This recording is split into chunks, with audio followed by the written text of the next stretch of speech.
haven't done justice to the point of the family and their support for him. We have a document from a woman who herself was a Presbyterian, who speaks of Joseph's early life when she, as a girl, much younger apparently, came and watched him with others of the boys working in her father's farm. The enemies of Joseph Smith have made out over and over that he was shiftless, lazy, indolent, never did a day's work in his life. The truth? Exactly the contrary. Nibley had pointed out in passing, by the way, that the stories radically contradict each other. On the one hand, we hear of this shiftless person who's always telling stories aimlessly and never doing a hard day's work. And in the next breath, the anti-Mormon tracts point out that every night at midnight he's out with his crew digging for silver or buried treasure or something and never finding it, which is hardly indolent, it's overactive. The truth is that, according to this account, a non-Mormon account, her father hired Joseph because he was such a good worker. Not only that, because he was able to get the other boys to work. The suspicion is that the way he did that was with a fairly deft use of his fists. I've noticed that as a suspicion. I don't say that's the truth, but I personally believe from long study that one of the feelings he had of unworthiness, one of the things he was praying for forgiveness for, and he did pray for forgiveness prior to the coming of Moroni, was this physical propensity. He was so strong and so able, so muscular, that was one way he had of solving problems. And he did not feel that was consonant with one who, as he had been, had received a divine commission. Well,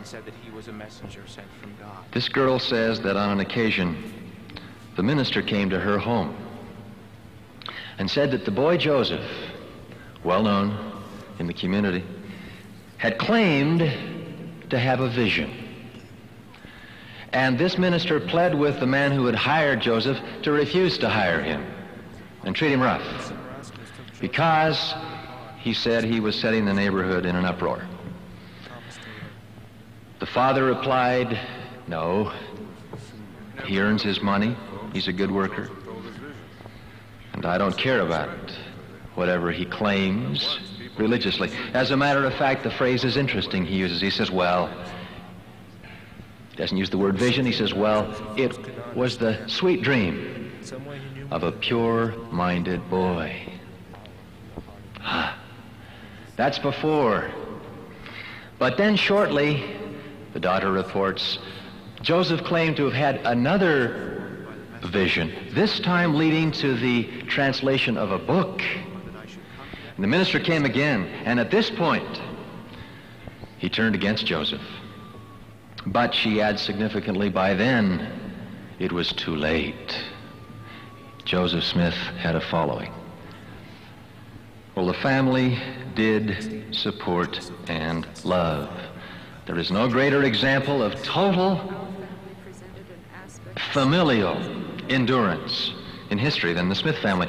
And though they had, of course, their ups and downs, and though William Smith is almost as insecure and unsteady as Hiram Smith was loyal and unyielding in his faith, nevertheless, overall, one of the strengths of the history of this church is that the first family held true to each other, and that the father would say, as he did, my son, do not be disobedient to this heavenly vision.